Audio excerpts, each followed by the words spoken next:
you need to go and get hold of him. There should be a somewhere around here.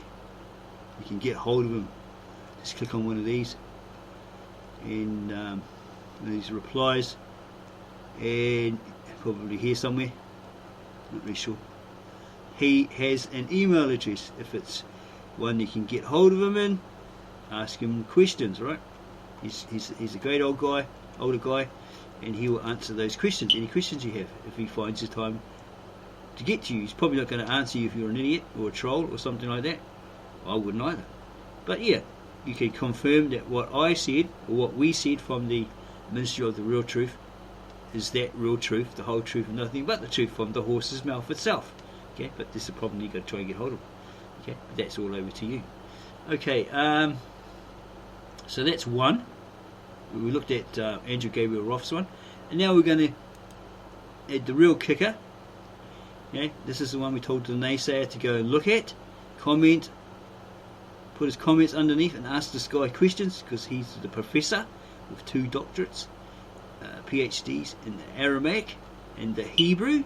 He has his slight differences, but yeah, he's a good guy as well. Gets a bit haughty at times, but he's cool, right? Okay, sometimes you can take text or comment one of 2 ways. So here's a lot here. Okay, it goes by the name of Bible Perspectives. So we asked him a lot of questions. Okay, other people gave him crap and said that he doesn't know what he's talking about. Okay, so I finally got the link to the roundtable discussion with him and Angel Gabriel Roth. He says he's done that video with him, that debate, and he's also met Victor Alexander. Didn't really give much of a view on how he felt, but yeah, that's okay. Okay,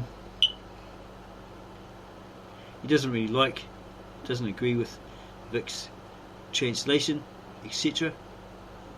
But I asked him a question about the Hebrew Israelites, somewhere down here, when they say the name of God is Yahoo Washi Washi or Woo Woo Woo or whatever. Are they right?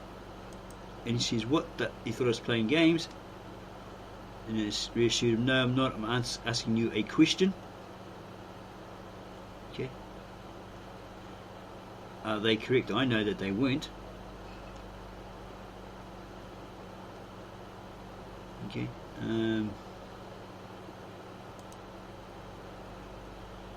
They weren't correct, and he says, what the hell is that? It's not even in the Hebrew. So they're just making it up, which verified, right? Exactly what I had realised. They're making stuff up. I'm not sure where it is. No, not there. It's further on down here somewhere.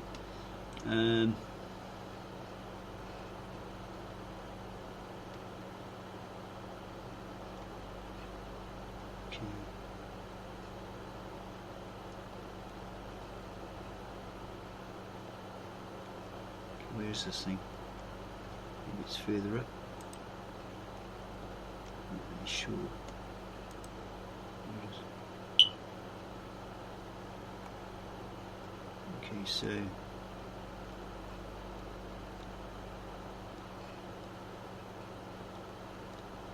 where is it?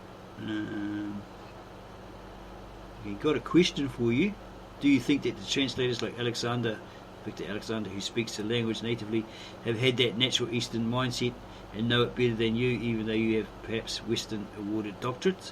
As I noticed, many say this and that, like Dylan Downs, who doesn't know Aramaic fluently, George Simmons, who says he went to university, etc., and another guy, and they know better, that Victor Alexander translate the Aramaic wrong, and they both think they know better, etc., even better than you. Okay, he says it's not that simple. If the native speaker is objective and is ready to put aside biases, which Victor N. Alexander has stated that that's what he's done, and Angel Gabriel Roth, they put aside biases, and if they have studied thoroughly the subject matter, then they have an advantage. However, many have strong biases and interpret based on traditions. Right? Yeah, exactly. So that's what Victor N. Alexander avoided, because he saw that all the other people who had translated it using the Syriac had botched it. And upon the advice of that high priest, it came from the Ketav Ashurai, So you should be translating from that, right? Okay. So yeah, he's right in his statement, saying doctorates by themselves only mean that one has gone through a long and extensive discipline training, and are no guarantee of accuracy by themselves. Motivation means a lot. He doesn't really care about the names, degrees, etc., but his belief, right, in the Christ. Okay, there's a few more comments here somewhere that we put up. There's another guy that's poo-pooing him. So he affirms here, yes, you are referring to the Aramaic Syriac used in the Gospels. It is closely related to Galilean because of the assimilation by Assyrians in northern Israel and the captivity of Israel into Assyria. Yeah, well, that's when they were Babylonian exile. Okay. No, if you are referring to modern Assyrian or Neo-Aramaic. The modern version. Yes, I am referring to the Aramaic Galilean in translation to English by Mesopotamian Aramaic speaking translator Victor N. Alexander. I found a lot of Assyrian churchgoers on YouTube use Maria as well as Isha Yosha. You quoted, if you don't know or understand the idioms used, you don't know the Bible as well as you claim, right? Correct, see? So I wasn't trying to pull the wool over anyone's eyes. It was actually correct. So this is a source, right, that I go to ask that very question, to verify it for all of you out there, and those naysayers that say I'm lying, I don't know what I'm talking about. Okay. Can I put here, you have many doctorates that you worked earned to obtain, so I respect you as an expert, like the judge blah blah blah. Went to a court session one time. Okay, and he tells me about he used the actual Aramaic in the Breetah with the students, and then this guy's giving him crap. Okay,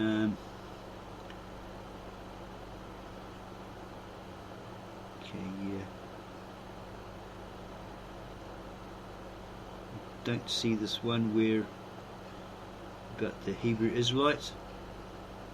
Seems to have disappeared. I can't see it here. I'll show more replies. So, okay. Might be quite a few. Where he actually verifies that they're making the name of God up. Yahoo washi washi, Yahoo woo woo woo, whatever. To verify from a video that I did.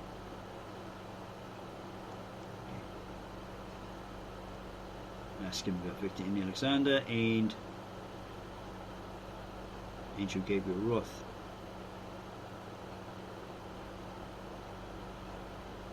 He doesn't agree with this theory of the Aborigine. He has his opinions. Trying to find this one on Hebrew Israelites to verify that they're making this stuff up. But I can't seem to find it here. Can't seem to find it.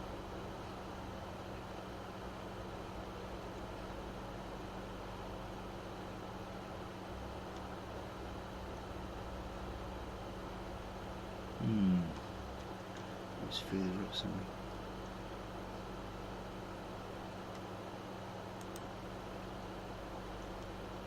Looking for something else. You have no idea where it is.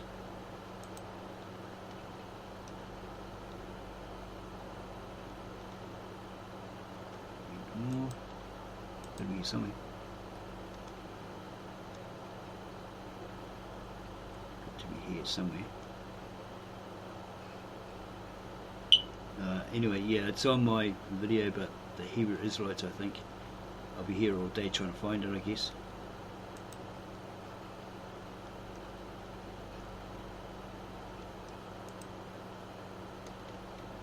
Anyway, so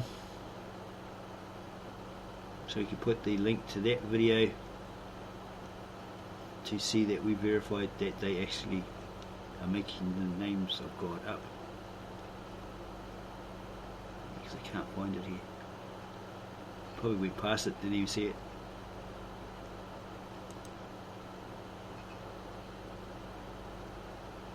Oh, here we go.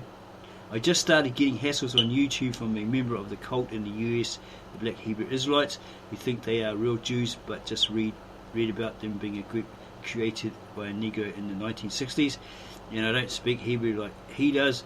I'm a Gentile, or Caucasian, or white, and he starts throwing racist slurs at me, etc., who have been proven and deemed by the Jews in Israel as nowhere near like Jews, lost Jews, etc., because if you don't follow those old Jewish traditions and customs, you can't call yourself a Hebrew.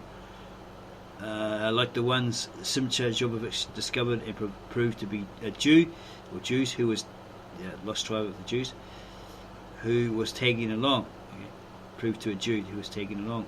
They were, as they cooked a certain religious meal, exactly as they do in Israel, with no help or hints. I believe that this guy's stuff claims about me to be biased, prejudiced, even racist, as I'm not worthy to be in his club. I'm not allowed to play in his clubhouse. As I think I mentioned, I'm sick of the old fluff and hype, lies, deceit, tricks used to try to get you to church part with your cash. BS told us, sold us as the gospel truth. Real truth when I'm finding it isn't. So I'm seeking out the experts like yourself amidst the wannabes. And here's a quote by Bart D. Ehrman. The truth may take you somewhere you really don't want to go. Probably lead you to atheism. Same white people trying to push their sect, cult, organised religion, etc. down your neck. That might be them, right? Yeah, I'm pretty sure. Okay. Yeah, because they're saying Yahoo washi washi washi.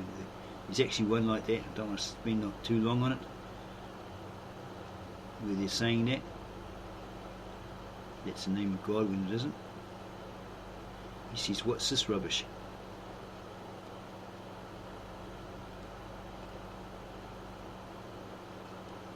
Okay.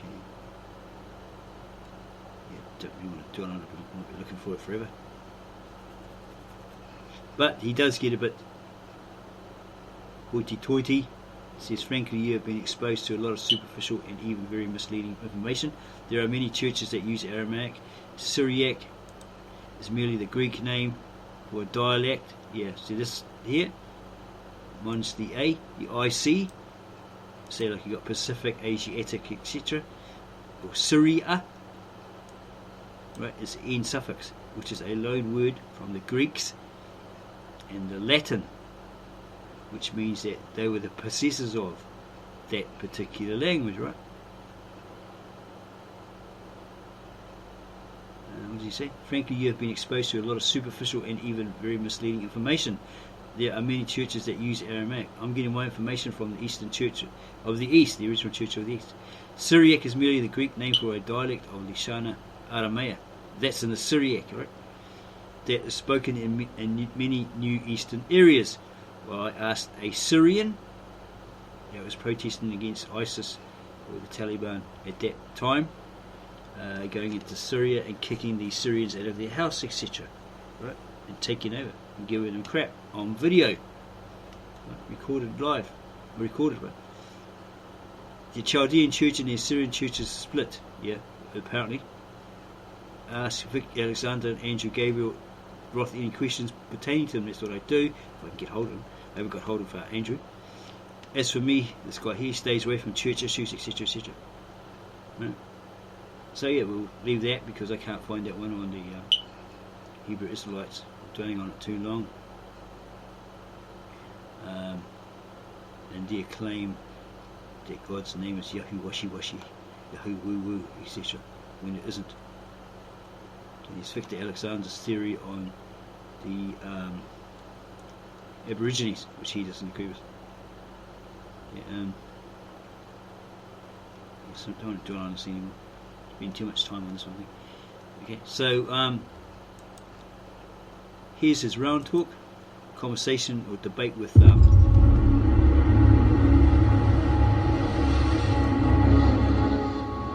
his debate with Andrew Gabriel Roth.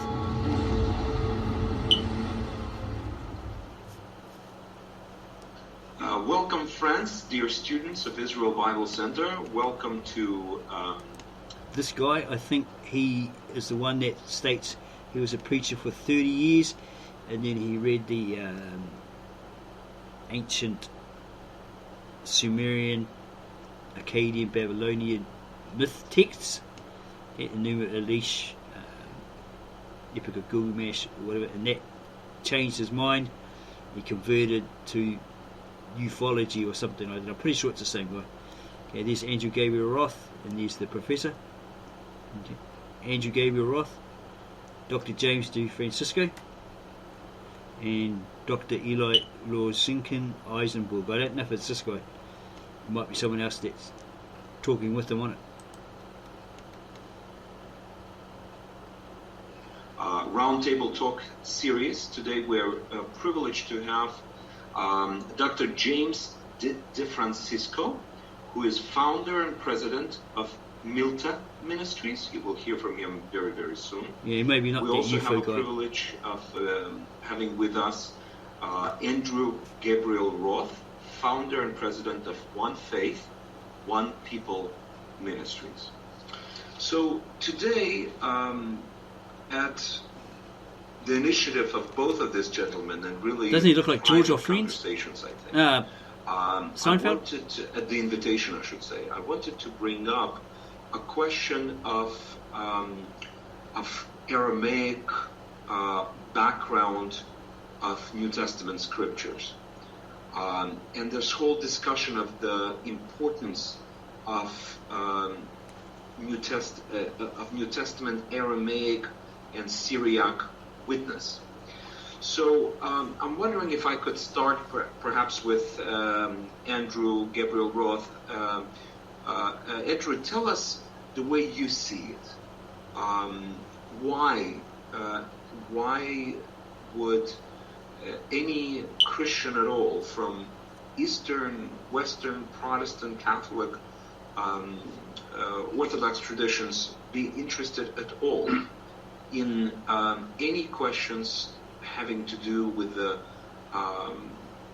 linguistic Aramaic background of New Testament? Sure, I'd be happy to. I mean, for one thing, Aramaic is the native language of our Savior.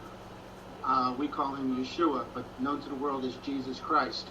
We need to start with the fact that Jesus and all of his disciples, including those who wrote about him, were native Aramaic speakers.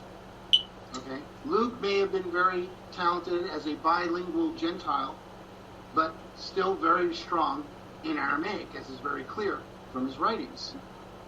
And the other thing I'll say is, in the book of Acts, chapter 1, verse 19, we read that the place where Judas died was called Akeldama, which is a thoroughly Aramaic phrase. That is not a Hebrew name, which means field of blood. And it says, and this was in the language of the locals of the country. So right there in the book of Acts, we are told that the people in Jerusalem were native Aramaic speakers. So that's one piece of it. Now we can get into a whole extensive discussion about how for the past 700 years before that, Aramaic became the main language, not the only language. Hebrew was still important, but one of the main languages, particularly for the poorer people, for the fishermen, for the people that followed Messiah, were more fluent in Aramaic than they were in Hebrew, and they became disciples, and they wrote their own books. But also, it's important because it's an ancient witness. As I often like to teach, Eastern languages go east, and Western languages go west. It's not that the Greek isn't important. The story of how Paul took the New Testament to the Roman Empire is very important. I wouldn't take a thing away from it. But we need to remember that Peter went east. Peter had a 14-year head start on Paul. Peter outranked Paul, and Peter founded more than twice the assemblies or churches that Paul did.